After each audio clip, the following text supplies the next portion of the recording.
বেলা কাটে সকাল হতে সন্ধে, মোরা চাষ করি আনন্দে।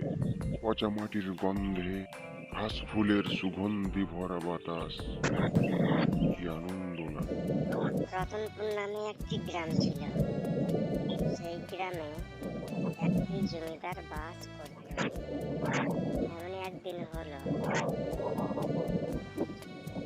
জ্যৈষ্ঠী মাসের প্রায় শেষের দিক, মাসের অর্ধেক পেরিয়ে গেছে। যাই, মইদুলকে বলে আসি,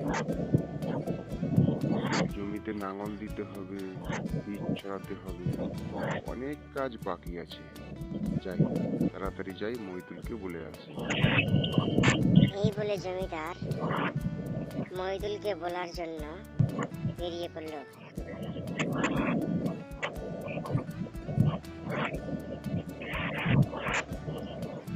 এবং চলতে চলতে সে একটু যাওয়ার পরে মহিদুলের বাড়ি পৌঁছে গেল। তারপর বলল, মইদুল, ও মইদুল, শুনছো? এদিকে এসো মইদুল, এদিকে এসো। হ্যাঁ জমিদার মশাই, বলুন কি ব্যাপার, কি করতে হবে আমায়? এই তো বলছিলাম, প্রায় জ্যৈষ্ঠী মাসের শেষের দিক,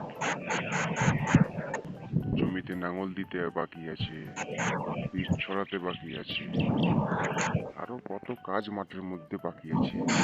যাও, বরং তুমি কাল থেকে মাঠের মধ্যে নেমে পড়ো, কেমন? ঠিক আছে জমিদার মশাই, আপনার কথা মতো আমি কাল থেকেই বরং মাঠের মধ্যে যাচ্ছি। হ্যাঁ হ্যাঁ, তুমি বরং সেটাই করো, বরং কাল থেকেই তুমি মাঠের মধ্যে নেমে যাও, বেশি দেরি করিও না, কেমন?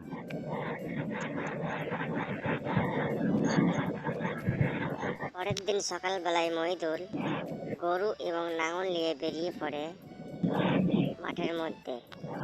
চল লক্ষ্মী, তাড়াতাড়ি চল, অনেক দেরি হয়ে গেল মনে হচ্ছে, তাড়াতাড়ি যাই।